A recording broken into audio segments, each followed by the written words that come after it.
Esta es una producción de Grupo Fórmula. De viva voz, la doctora Leticia Calderón Chelius, prestigiosísima investigadora del Instituto Mora y una reconocida especialista en temas internacionales, particularmente las relaciones México-Estados Unidos, y además una gran amiga de estos espacios y de este servidor. Leticia, como siempre, te agradezco mucho la desmañanada.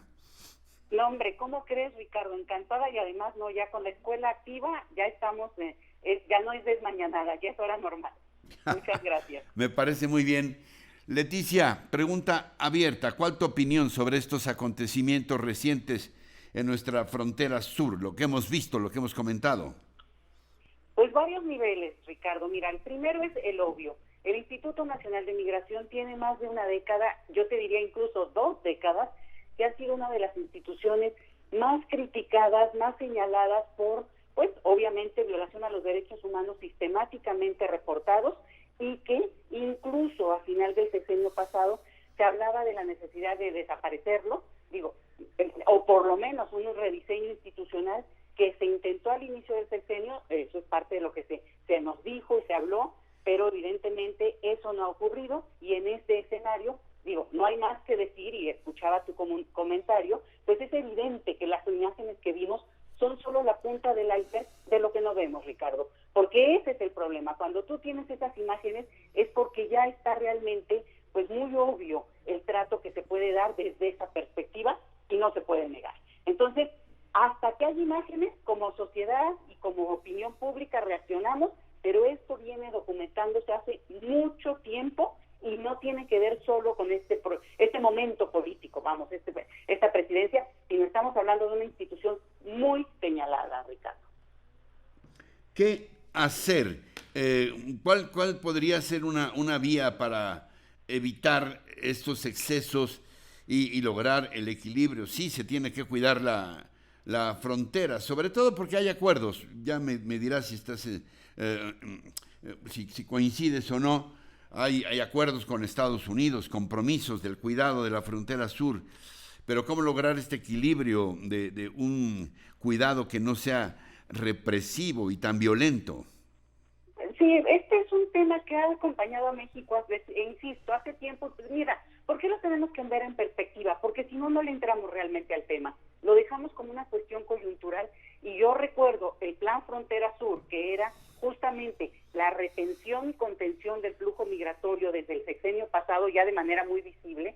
Bueno, contradijo la ley de migración que se acababa de aprobar al final del sexenio de Felipe Calderón. Entonces, esto es una cuestión que nos ha acompañado y que efectivamente tiene que ver con una relación muy fuerte con Estados Unidos, en la que tampoco podemos hacernos a un lado en términos de que el 80% de nuestra economía está relacionada con ellos. Entonces, ahí, y sabemos bien que los tonos de los presidentes imprimen un sello. Y hoy por hoy, pues de alguna manera somos rehenes de lo que pasa en la política interna estadounidense. Lo que no es aceptable, Ricardo, es que más allá incluso de convenios y de relaciones en las cuales México efectivamente hace un papel de retención de este flujo, y también, insisto, no lo podemos negar porque está ahí, el punto es cuando esto realmente se ha hecho con una violación sistemática a los derechos humanos. Hay gente encerrada que no tiene por qué estar encerrada de acuerdo a nuestras leyes. Hay gente que tiene derecho a transitar, como lo hacen miles de turistas, pero estas personas no lo hacen por turismo, y sin embargo nuestras leyes lo avalan. No sé si está bien o no, porque luego, ¿sabes qué pasa aquí, Ricardo?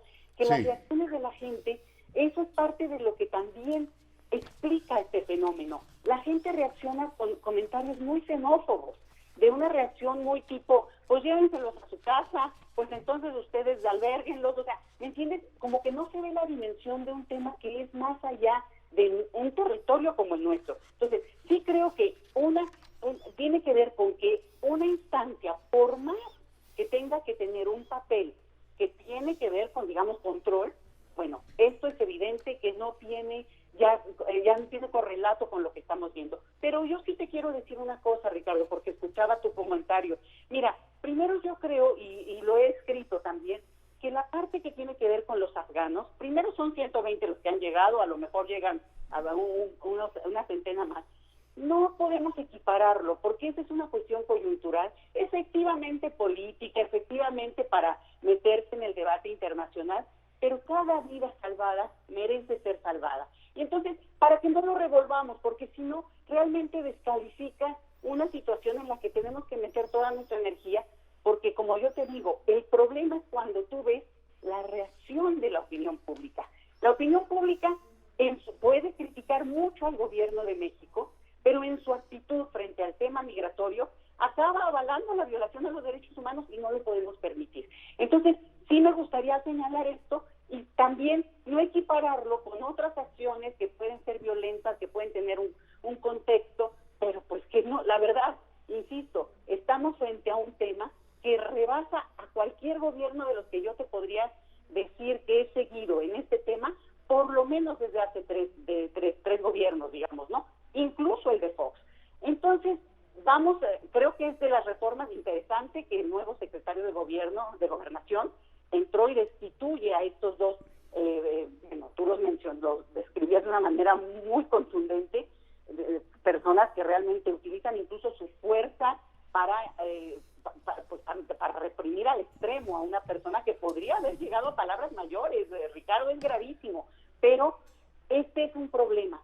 Creer que son esas frutas podridas, ¿no?, las que le hacen daño a una institución y no verlo como algo estructural, no solo de la política migratoria mexicana, sino de una institución que efectivamente está tocada en su propio origen, Ricardo. ¿Algún otro aspecto del que no te haya preguntado, mi querida Leticia, sobre el actual momentum de esta relación triangular México-Estados Unidos y la presión que viene del sur? Sí, Ricardo, este tema desde el inicio del sexenio de López Obrador fue el tema que, digamos, no estaba en la agenda. ¿Te acuerdas que empieza el gobierno, están las caravanas y como que no está en la agenda del tipo de gobierno que López Obrador había anunciado que haría? Y este tema realmente, yo diría que incluso es el único que ha puesto contra la pared, digamos, de una manera muy clara y a nivel internacional incluso, la propia gestión en el tema sobre todo de violación a los derechos humanos, porque es evidente, está corriendo en todo el mundo, hay mucha indignación y sí me parece que el nuevo secretario de Gobernación ojalá tome cartas en el asunto, pero más que eso, te diría, ni siquiera en el Instituto Nacional de Migración, ni siquiera las instancias que habían funcionado para tener un tipo de interacción y poder resolver hasta en términos de, digamos, de opinión pública, poder explicar, poder dar cuenta de qué está ocurriendo, están funcionando en este momento. La pandemia es un pretexto, pero la pandemia